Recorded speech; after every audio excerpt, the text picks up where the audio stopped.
Bismillahirrahmanirrahim. Assalamualaikum warahmatullahi wabarakatuh.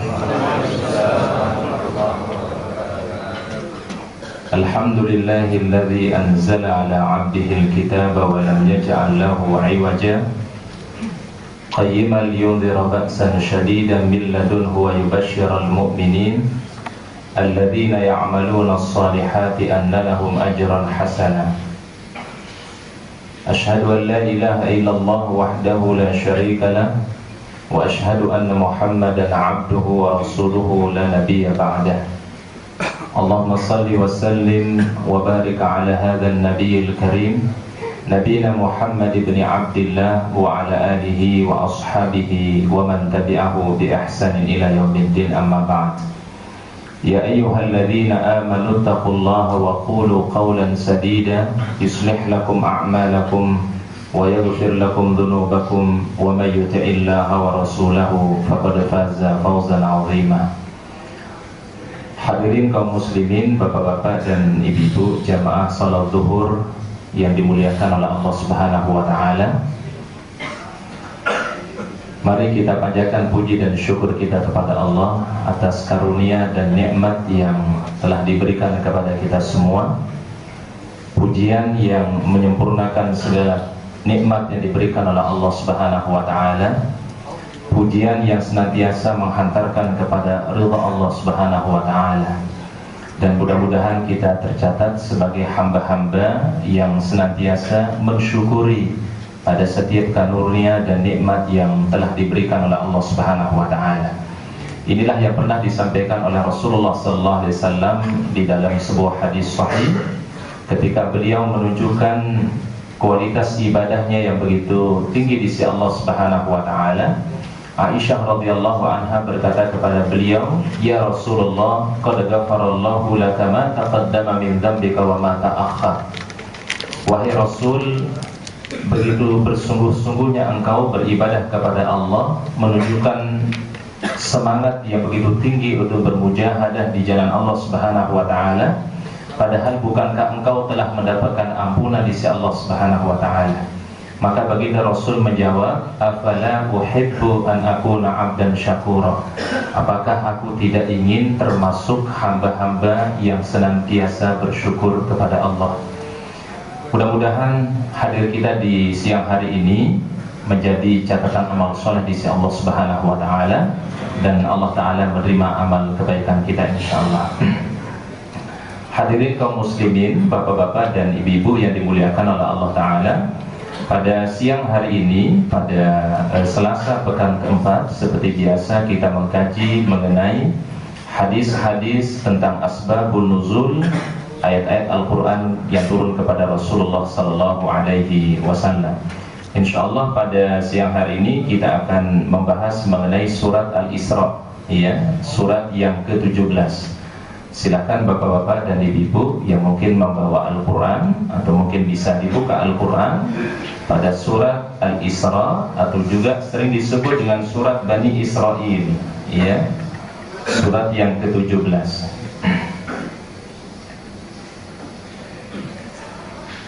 Dibuka pada ayat 56 dan 57. Jadi surat Al-Isra, surat yang ke-17, ayat 56 dan ayat 57. Allah Subhanahu wa taala berfirman, "Qul ud'ul ladzina za'amtum min dunihi fala yamlikuna kashfad dhurri 'ankum wala tahwila. Ulaika alladzina yad'una yabtaghuna ila rabbihimul wasilah." Ila akhir ayat. Allah Subhanahu wa taala berfirman kepada Rasulullah sallallahu alaihi wasallam, "Qul." Ini ayat diawali dengan perintah yang diawali dengan ucapan qul, yang berarti katakanlah. Dan umumnya ayat yang seperti ini di dalam Al-Quran diturunkan kepada Rasulullah sallallahu alaihi wasallam sebagai satu perintah khusus kepada beliau. Qul ud'ul ladzina za'amtum min dunihi. Katakanlah wahai Muhammad, panggillah mereka yang kamu anggap selain Allah. Fala yamlikuna kashfad durri ankum wala tahwila. Maka mereka tidak akan mempunyai kekuasaan untuk menghilangkan bahaya daripadamu dan tidak pula memindahkannya. Ulaika alladzina yad'una, orang-orang yang mereka seru itu, yabtaguna ila rabbihimul wasilah, mereka sendiri mencari jalan kepada Rabb-nya sampai mereka siapa di antara mereka yang lebih dekat kepada Allah Subhanahu wa taala. Dijelaskan oleh para ulama hadis di dalam riwayat Imam Al-Bukhari dari Ibrahim dari Abu Ma'mar dari sahabat Abdullah mengenai ayat ini. Qala kana nafarun minal insi ya'buduna nafaran minal jinni. Ada sekelompok manusia yang menyembah sekelompok bangsa jin. Jadi ada sekelompok manusia yang menyembah sekelompok bangsa jin. Kana nafaran minal insi ya'buduna nafaran minal jinni. Mungkin dia berlindung kepada jin tersebut, meminta pertolongan dari jin tersebut, atau minta manfaat dari jin tersebut. Ini bangsa manusia, Pak. Fa aslaman nafara minal jinni. Namun yang terjadi justru jin yang dulu ya yang diibadahi selain kepada Allah Subhanahu wa taala, ya manusia minta perlindungan kepada mereka, minta kebaikan dari mereka, yaitu dari bangsa jin ini, mereka berislam atau masuk di dalam agama Islam. Wa ahsana islamuhu, dan Islamnya begitu baik. Wastamsakal insu bi'ibadatihim. Namun manusia ini atau sekelompok manusia ini justru tetap dia mengibadahi bangsa jin. Padahal bangsa jin ini telah berislam dan dia telah baik Islamnya kepada Allah Subhanahu wa taala. Fa anzala hadhil ayah. Maka Allah taala menurunkan ayat ini. Ulaika alladzina yad'una yabtaghuna ila rabbihimul wasilah. Orang-orang yang mereka berdoa kepada mereka, yaitu bangsa jin tadi, mereka beriman kepada Allah dan mereka selalu mengharap atau mencari jalan-jalan yang mendekatkan mereka kepada Allah Subhanahu wa taala.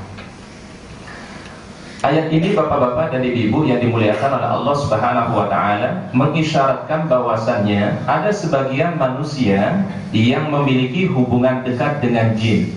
Jadi ayat ini memberikan pembelajaran kepada kita semua, ada manusia yang memiliki hubungan baik dengan bangsa jin. Ya terkadang mereka memohon kepada bangsa jin tersebut atau meminta pertolongan kepada bangsa jin tersebut. Dan sesungguhnya fazaduhum rahaqa. Di dalam ayat yang lain dikatakan, ketika manusia justru minta pertolongan kepada bangsa jin, bukan semakin menjadikan mereka akan dekat kepada Allah Ta'ala, tapi justru mereka akan semakin melemahkan keimanan mereka. Bahkan tidak sedikit orang yang memiliki hubungan dengan jin tersebut akan menjadikan dia kharijun alil Islam, dia keluar dari al-Islam. Oleh karenanya Rasulullah Sallallahu Alaihi Wasallam memberikan satu ajaran kepada kita semua, segala sesuatu yang bisa menghantarkan seseorang kepada jalan kemusyrikan, maka ini juga sesuatu yang dilarang oleh Rasulullah Sallallahu Alaihi Wasallam. Contohnya misalnya Rasul pernah menyebutkan dalam sebuah hadis beliau, man ata arrafan. Jadi man ata arrafan fasaddaqahu bima yaqul faqad kafara bima unzila ala Muhammadin sallallahu alaihi wasallam.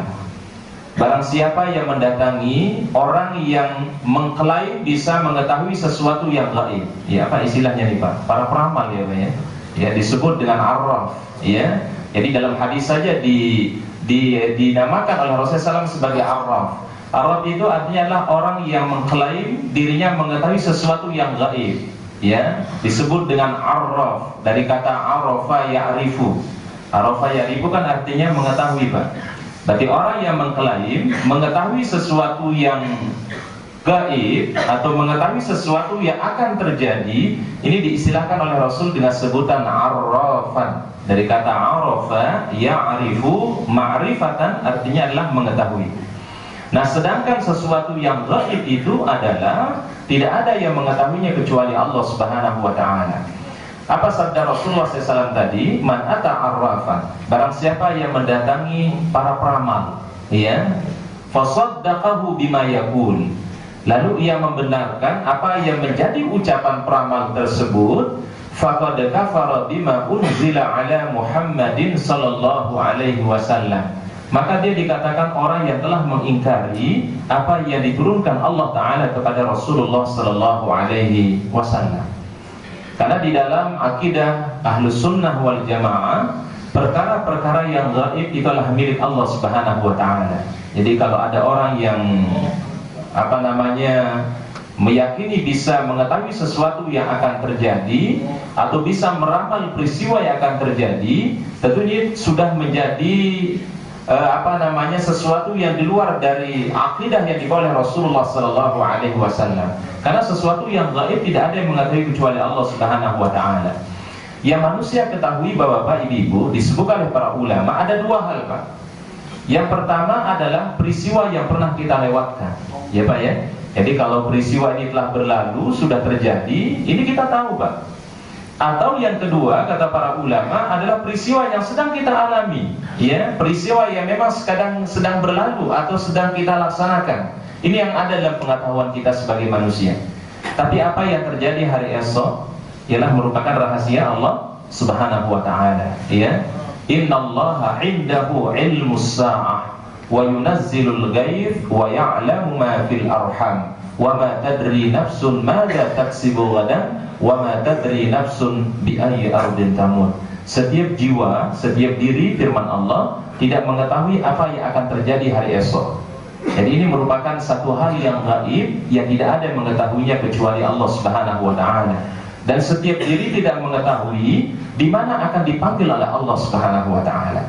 Jadi perkara-perkara yang belum terjadi, jadi perkara-perkara yang sifatnya belum terjadi, maka tidak ada manusia pun yang mengetahuinya kecuali Allah Subhanahu wa ta'ala. Nah, ini sebagian manusia ini dijelaskan oleh Rasulullah SAW yang mereka memiliki hubungan dekat dengan jin, mereka berlindung kepada bangsa jin, meminta pertolongan kepada bangsa jin, justru mereka semakin jauh dari Allah Ta'ala. Sedangkan jin ini adalah dia masuk Islam dan beriman kepada Allah Subhanahu wa ta'ala. Dan ini juga pembelajaran yang kedua, Bapak-bapak, Ibu-ibu yang dimuliakan oleh Allah Ta'ala. Alam jin ini merupakan alam yang menjadi rahasia Allah, ya. Jadi alam jin, apa yang persis terjadi di tengah-tengah bangsa jin ini adalah rahasia Allah Ta'ala. Karena jin itu ada yang mukmin, ada yang beriman kepada Allah, ada jin yang ingkar kepada Allah Subhanahu wa ta'ala. Minhumul mu'minun wa minhumul kafirun. Jadi di antara mereka ada yang beriman, tapi di antara mereka juga ada yang ingkar kepada Allah Subhanahu wa ta'ala. Nah, ini yang pertama disebutkan di dalam surat Al-Isra ayat 56 dan ayat 57, ya. Kemudian pada ayat berikutnya, pada ayat 59, ya, pada ayat 59 Allah Subhanahu wa ta'ala berfirman, "Wa ma mana'ana an nursila bil ayati illa an kadzdzaba bihal awwalun." Ila akhir ayat, sampai akhir ayat. Allah Subhanahu wa ta'ala berfirman di dalam surat Al-Isra pada ayat 59, "Wa ma mana'ana an nursila bil ayat." Dan sekali-kali tidak ada yang menghalangi kami untuk mengirimkan kepadamu tanda-tanda kekuasaan kami, ya. Jadi tidak ada yang bisa menghalangi Allah Subhanahu wa ta'ala ketika Allah Ta'ala akan menunjukkan tanda-tanda kebesarannya kepada manusia. Dan yang dimasukkan dengan ayat di sini bukan ayatul Quran, tidak. Tapi yang dimasukkan dengan ayat di sini adalah siksaan dan azab yang merupakan tanda kebesaran Allah Subhanahu wa ta'ala yang ditunjukkan kepada manusia. Illa an kadzdzaba bihal awwalun, kecuali atau melainkan karena tanda-tanda itu telah didustakan oleh orang-orang yang terdahulu. Ini ayat memiliki sababun nuzul yang dijelaskan di dalam riwayat yang sahih dari sahabat Sa'id bin Jubair dari Ibnu Abbas radhiyallahu anhuma. Sa'ala ahlu Makkah an-Nabiy sallallahu alaihi wasallam. Jadi pada suatu hari bapak-bapak, ibu-ibu, penduduk Mekah mendatangi Rasulullah sallallahu alaihi wasallam. Lalu mereka memohon kepada Rasul. Jadi mereka ingin membuktikan kalau Rasulullah SAW ini benar seorang nabi, benar seorang rasul. Maka mereka meminta kepada Rasulullah SAW ayyaj'ala lahumus safa dhahaban. Jadi mereka meminta kepada Rasul kalau bisa bukit Safa yang biasa kalau jamaah haji, jamaah umroh melakukan sa'i antara Safa dan Marwah, ya kan, kalau rangkaian sa'i itu adalah dimulai dari Safa kemudian berakhir di Marwah. Penduduk Mekah ini minta kepada Rasulullah SAW ayyaj'ala lahumus safa dhahaban, untuk dijadikan bukit Safa itu sebagai dhahaban, emas. Jadi kalau bisa dirubah oleh Allah Ta'ala menjadi apa? Emas. Wa ayyunahyal jibala anhum, kemudian agar disingkirkan gunung-gunung yang berada di sekeliling Mekah. Mekah ini memang agak sedikit berbeda dengan tempat pada umumnya Bapak dan Ibu. Kalau kita perhatikan, tidak ada tempat yang paling banyak gunung itu kecuali kota Mekah, ya, dibandingkan dengan tempat-tempat yang lain. Bahkan Ka'bah sendiri itu dikelilingi oleh apa, Pak? Oleh gunung-gunung. Nah, sehingga ketika Ibrahim alaihissalam menempatkan keluarga beliau di Baitullah, beliau berfirman, beliau mengucapkan di dalam ayat Al-Qur'an, Rabbi inni askantu min dzurriyyati biwadin ghairi zar'in inda baitikal muharram. Jadi ini ucapan Ibrahim alaihissalam, ya Allah, ya Tuhanku, aku tempatkan keluargaku yaitu Hajar dan Ismail alaihissalam biwadin. Wadin itu artinya apa? Lembah, ya. Biwadin, di sebuah lembah. Ghairi zar'in, tidak ada tanaman, tidak ada pepohonan, ya. Tetapi inda baitikal muharram, di dekat Baitullah, yaitu di dekat Ka'bah al-Musyarrafah. Jadi di sekeliling dari di Ka'bah ini atau Makkah ini adalah pegunungan-pegunungan. Kemudian ahlu Makkah ini minta kepada Rasul kalau bisa dihilangkan semua gunung ini. Fayazdari'u faqila lahu in syi'ta an tasta'niya bihim wa in syi'ta an tu'tiyahumul ladzi sa'alu. Allah Subhanahu wa taala berkata kepada Rasul, wahai Rasulullah sallallahu alaihi wasallam, kalau engkau hendak untuk memperlambatnya, artinya menunda keinginan mereka, silahkan.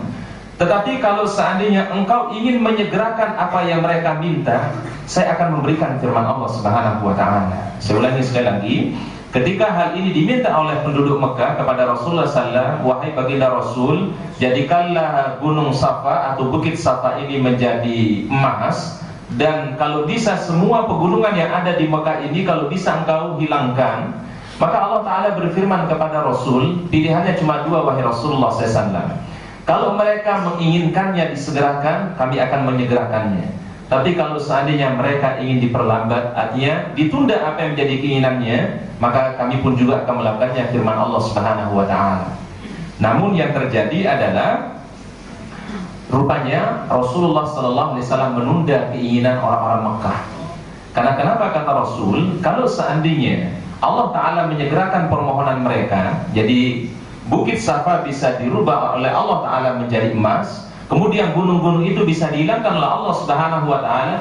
Kalau mereka tidak beriman kepada Rasulullah SAW terhadap kebenaran yang dibawa oleh beliau, maka mereka akan ditimpa oleh apa yang ditimpa kepada umat-umat terdahulu. Dan ini Masya Allah, salah satu kelebihannya Rasulullah SAW, ada doa-doa beliau yang beliau tidak segerakan, ya, berbeda dengan nabi-nabi sebelumnya, Pak, ya. Jadi kalau nabi-nabi terdahulu, ya, seperti Nabi Nuh alaihissalam, kemudian Nabi Lut alaihissalam, Nabi Musa alaihissalam, ketika kaum mereka, ya, menantang para nabi-nabi mereka, maka para nabi ini cuma menjanjikan, kalau aku segerakan ini, lalu kalian tidak beriman, maka Allah Ta'ala akan menurunkan apa, Pak? Azab dan siksaannya. Namun Rasulullah SAW khusus untuk umat beliau tidak menyegerakan doa beliau.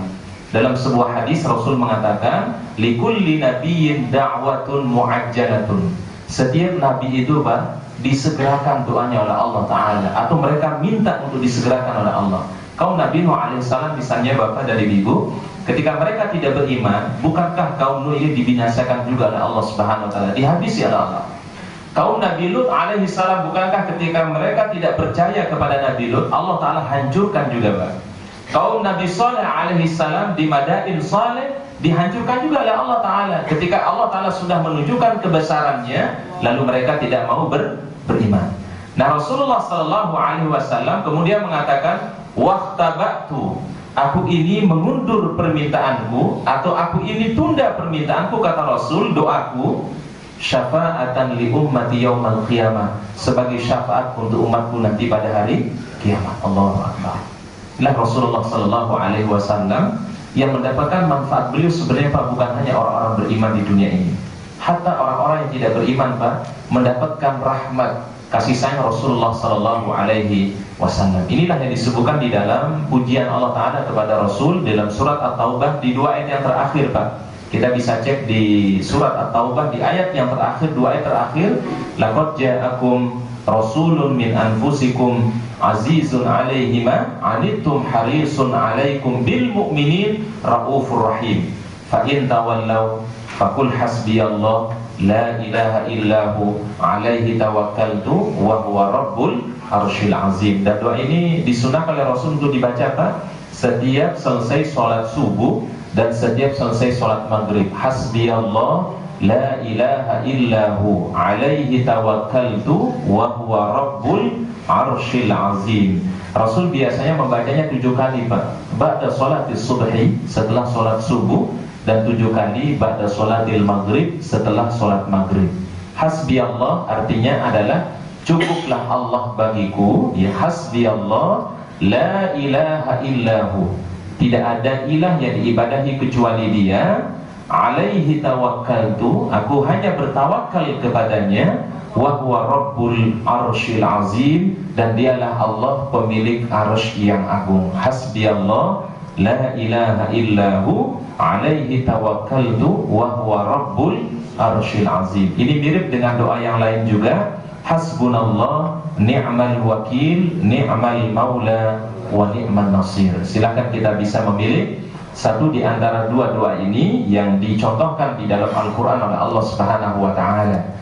Pertama, boleh kita membaca hasbiyallahu la ilaha illahu alaihi tawakkaltu wa huwa rabbul arsyil azim, atau membaca hasbunallah ni'mal wakil ni'mal maula wa ni'man nasir.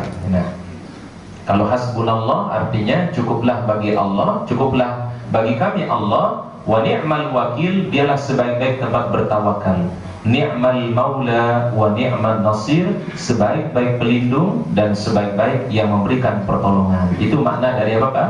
Hasbunallah ni'mal wakil ni'mal maula wa ni'man nasir. Ucapan yang luar biasa, Pak. Bahkan di dalam satu riwayat, Pak, ketika Rasulullah SAW mengalami perkara yang sangat sulit dalam hidup beliau, ketika dalam situasi yang sangat tertekan, Rasulullah SAW selalu membaca hasbunallah ni'mal wakil, hasbunallah ni'mal wakil. Boleh ditambah ni'mal maula wa ni'man nasir. Kalau di surat At-Taubah bunyinya hasbiyallah, hasbiyallahu la ilaha illa huwa alaihi tawakkaltu wa huwa rabbul arsyil azim. Nah, jadi di ayat 59 ini, Bapak-bapak, Ibu-ibu, jadi bagaimana orang-orang ahlu Mekah dulu, ya, menantang Rasulullah sallallahu alaihi wasallam, wahai Muhammad, kalau engkau benar seorang nabi, seorang rasul, tolong engkau bisa merubah, ya, bukit Safa ini menjadi emas, atau engkau bisa hilangkan pegunungan-pegunungan yang ada di kota Mekah ini. Kemudian Allah Subhanahu wa taala meminta kepada Rasul 2 pilihan. Wahai Muhammad, apakah engkau akan segerakan permohonan mereka atau engkau menunda permohonan mereka? Rasul memilih, Pak, bukan disegerakan, ya, tapi Rasul memilih apa, Pak? Ditunda. Sebagai apa, Pak? Syafa'atan li ummati yaumal qiyamah, sebagai syafaat untuk umatku nanti pada hari kiamat. Allahu akbar. Inilah Rasulullah sallallahu alaihi wasallam. Wa ma arsalnaka illa rahmatan lil alamin. Tidaklah kami mengutus diri engkau, wahai Muhammad, kecuali sebagai rahmat lil alamin, untuk seluruh alam semesta ini. Ya, jadi semua orang sebenarnya adalah mendapatkan apa, Pak? Rahmat dari pribadi Rasulullah sallallahu alaihi wasallam tersebut. Kemudian ayat berikutnya Pak, masih di surat Ali Imran, kita masuk pada ayat 85, ya, ayat 85. Allah Subhanahu wa taala berfirman, "Wa yas'alunaka 'anir ruh. Qulir ruhu min amri rabbi, wa ma utitum minal ilmi illa qalila." Ini berarti ayat ini berbicara mengenai apa, Pak? Ruh, ya, roh manusia. Yas'alunaka 'anir ruh. Dan mereka bertanya kepadamu wahai Muhammad tentang ruh atau tentang roh. Qulir ruhu min amri rabbi. Katakanlah ruh itu termasuk urusan Rabbmu atau ruh Allah, yaitu Allah Subhanahu wa taala. Wa ma utitum minal ilmi illa qalila. Tidaklah diberikan manusia pengetahuan kecuali hanya sedikit saja. Wa ma utitum minal ilmi illa qalila. Sababun nuzul ayat ini, rawal Bukhari, diriwayatkan oleh Imam Al-Bukhari, Al-A'mash Sulaiman meriwayatkan kepada kami dari Ibrahim, dari Alqamah, dari Abdullah. Baina ana amshi ma'an Nabi sallallahu alaihi wasallam fil gharbil Madinah. Di saat aku berjalan bersama Rasulullah sallallahu alaihi wasallam, ya, di salah satu pinggiran kota Madinah. Famarra binafarin minal Yahud. Lalu Rasulullah sallallahu alaihi wasallam berpapasan atau melewati orang-orang Yahudi. Famarra binafarin minal Yahud. Nafar itu artinya apa? Beberapa orang. Biasanya kalau beberapa nafar ini adalah bentuk biasanya menyebutkan jamak pada dalam bahasa Arab. Gunakan kata nafar, ya. Berbeda dengan kalau orang menyebutkannya misalnya wahidun, ya. Kalau wahidun biasanya itu adalah hanya satu orang. Tapi kalau disebut dengan nafar itu berarti menunjukkan jamak, ya, jamaah, ya. Famarra binafarin minal Yahud. Rasulullah SAW melewati beberapa orang dari Yahudi. Faqala ba'duhum li ba'din. Lalu sebagian mereka berkata sebagian yang lain, saluhu 'anir ruh. Tanyalah kepada Nabi ini, yaitu kepada Muhammad, tentang ruh. Wa qala ba'duhum, maka sebagian mereka menjawab, la tas'aluhu. Jangan engkau bertanya kepada dia, yaitu kepada Rasulullah sallallahu alaihi wasallam, la yaji'u fihi bi syai'in takrahunahu. Khawatir nanti apabila ada sesuatu yang datang dari dia, itu justru akan membuat kalian tidak menjadi senang. Ini kata sebagian Yahudi kepada kawannya, Pak. Faqala ba'duhum. Lalu berkatalah sebagian mereka, yaitu orang-orang Yahudi, ya, lanas alanna. Ini menggunakan nun taukid, Pak. Lanas alanna. Sesungguhnya kami akan bertanya kepada dia. Ya, lanas alanna. Jadi kalau ada nun yang bertasydid di dalam tata bahasa Arab bertemu dengan kata kerja biasanya menunjukkan sungguh, Pak, ya. Lanas alanna. Kami akan benar-benar bertanya kepada Muhammad sallallahu alaihi wasallam. Faqama rajulun minhum. Lalu berdirilah salah seorang di antara mereka. Ya, tadi padahal sudah disampaikan oleh kawannya kalau bisa jangan tanya kepada Muhammad. Khawatir nanti engkau mendapatkan sesuatu yang justru engkau tidak menginginkannya. Faqama rajulun minhum faqala ya Abul Qasim. Mereka enggak mau menyebutkan ya Rasulullah, Pak. Ya, apa sebutannya, Pak? Ya Abul Qasim, wahai bapaknya Qasim. Karena salah satu nama Rasulullah SAW, putra beliau yang terbesar itu namanya Al-Qasim. Ya. Orang Yahudi tidak mau menyebut Rasulullah, Bapak. Ya Rasulullah. Tadi menyebutnya Bapak. Sebut nama anak beliau yang terbesar. Ya Abul Qasim. Wahai bapaknya si Qasim, itu Rasulullah SAW. Ya Abul Qasim, marruhu. Ya, bagaimana sesungguhnya tentang ruh itu? Fasakata. Lalu Rasulullah SAW terdiam sejenak. Karena Rasulullah SAW nggak tahu, Pak, ya, bagaimana hakikat ruh, bagaimana sesungguhnya ruh. Maka Rasulullah SAW terdiam. Fakultu, maka kata Abdullah, sahabat Abdullah yang menemani Rasulullah SAW, innahu yuha ilaihi. Ini rupanya Rasulullah SAW sedang menunggu wahyu yang Allah Ta'ala turunkan kepada beliau. Jadi Rasul sempat terdiam ketika ditanya oleh pemuda Yahudi ini. Fakumtu falamma injala anhu. Kemudian setelah Rasulullah SAW terlihat sudah mulai ada jawaban, Pak, Allah Ta'ala menurunkan satu ayat di dalam Al-Quran, surat Al-Isra ayat 85. Yas'alunaka 'anir ruh. Mereka bertanya tentang masalah ruh. Qulir ruhu min amri rabbi. Katakanlah permasalahan ruh itu adalah merupakan urusan Tuhanku. Wa ma utitum minal ilmi illa qalila. Tidak ada yang diberikan ilmu kepada manusia illa qalila, kecuali hanya sedikit saja. Nah, ini artinya apa? Perkara ruh ini juga merupakan perkara la ya'lamu illallah. Bagaimana orang tidak mengetahuinya kecuali Allah Subhanahu wa taala. Namun yang kita tahu secara pasti, ruh inilah yang menjadikan manusia bisa apa? Bisa hidup. Dengan ruh inilah manusia bisa merasa sesuatu, Pak. Bisa merasakan sesuatu, memiliki hasasiyah, itu karena ada ruh. Saya akan contohkan Bapak dan Ibu, ya. Ketika orang dalam kondisi masih memiliki ruh, bukankah kalau orang mungkin dicubit gitu, Pak, dia akan merasakan sakit, ya Pak ya. Itu karena ada apa ya, Pak? Karena ada ruhnya. Tapi kalau seandainya manusia ini telah diambil ruhnya oleh Allah Subhanahu wa taala, jasad manusia ini walaupun mungkin dia ditusuk dan seterusnya, Pak, tidak akan merasakan apapun. Ya, jadi yang menjadikan manusia ini memiliki interaksi sesungguhnya adalah dia berinteraksi dengan ruhnya. Sehingga pertemuan antara seseorang dengan orang lain pun sesungguhnya bukan hanya jasadnya, Pak, tapi yang bertemu, kata Rasul, adalah ruhnya. Satu di antara yang lain itu bertemu. Dalam sebuah hadis Rasul mengatakan ar-ruhu juludun mujannada. Jadi ruh manusia ini rupanya seperti bala tentara, Pak, ya, tentara-tentara yang sudah disatukan. Tapi apabila dia bertemu satu ruh dengan ruh yang lain, ya, i'talaf, maka dia akan bisa bersatu, Pak. Tapi apabila ruhnya tidak bisa bertemu, Pak, tidak connect ruhnya, ikhtalaf, dia akan berpisah juga, Pak. Nah, artinya sesungguhnya manusia pun juga demikian. Yang bertemu itu adalah antara satu manusia dengan manusia yang lain. Itu bukan hanya jasadnya saja, tapi ada perkara apa ya, Pak? Ruhiyahnya yang bisa bertemu, ya. Dan ini adalah sesuatu yang menjadi rahasia Allah Subhanahu wa taala. Sehingga Allah taala katakan, "Wa ma utitum minal ilmi illa qalila." Tidaklah aku diberikan ilmu ini oleh Allah taala kecuali hanya sedikit sekali, ya.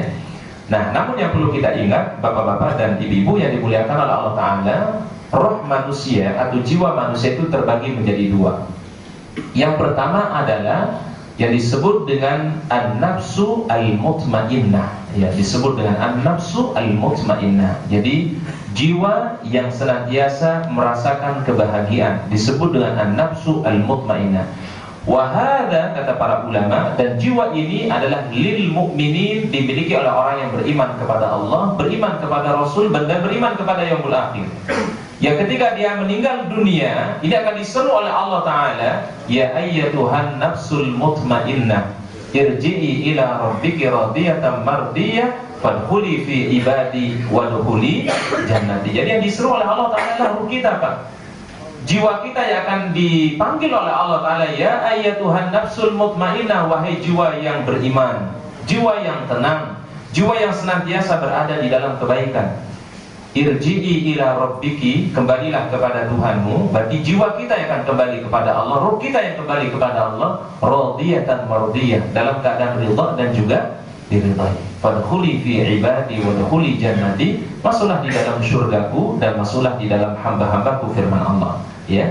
Tetapi kalau yang kedua, Pak, disebut dengan an-nafsu al-khabithah, jadi jiwa yang buruk, yaitu jiwa yang ingkar kepada Allah Subhanahu wa taala. Disuruhnya pun agak berbeda, Pak, ya. Kalau jiwa yang buruk ini akan disuruh oleh Allah Ta'ala melalui para malaikatnya, wahai jiwa yang ingkar kepada Allah, wahai jiwa yang buruk, wahai jiwa yang khabis, keluarlah dari jasad yang buruk menuju kemurkaan Rabbmu.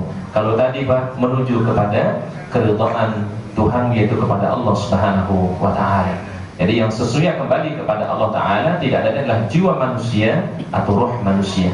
Dan ini yang kita selalu mohon kepada Allah Ta'ala di dalam doa kita yang disunahkan oleh Rasul, Allahumma inni as'aluka qalban saliman. Ini doa Rasul, sangat singkat sekali, Bapak dan Ibu.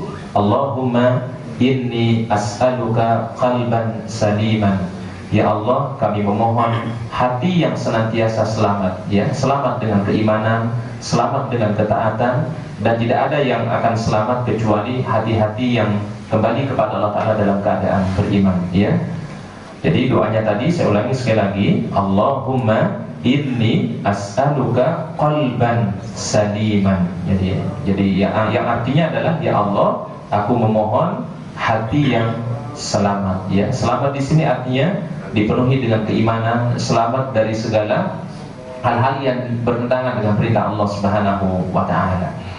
Wallahu a'lam bissawab. Hadirin yang dimuliakan oleh Allah taala, itulah yang bisa kita bahas pada pertemuan siang hari ini, yaitu pada tafsiran atau asbabun nuzul dari hadis-hadis Rasulullah SAW pada surat Al-Isra. Insyaallah masih ada beberapa bahasan lagi mengenai asbabun nuzul ini pada ayat-ayat berikutnya insyaallah. Mudah-mudahan Allah Ta'ala memberikan ilmu yang bermanfaat kepada kita semua. Semoga Allah Ta'ala menerima amal soleh kita, dan mudah-mudahan Allah Ta'ala senantiasa membimbing kita dan juga membimbing keluarga kita. Mari kita akhiri dengan doa kafaratul majlis. Subhanakallahumma bihamdika asyhadu an la ilaha illa anta astaghfiruka wa atubu ilaik. Assalamualaikum warahmatullahi wabarakatuh.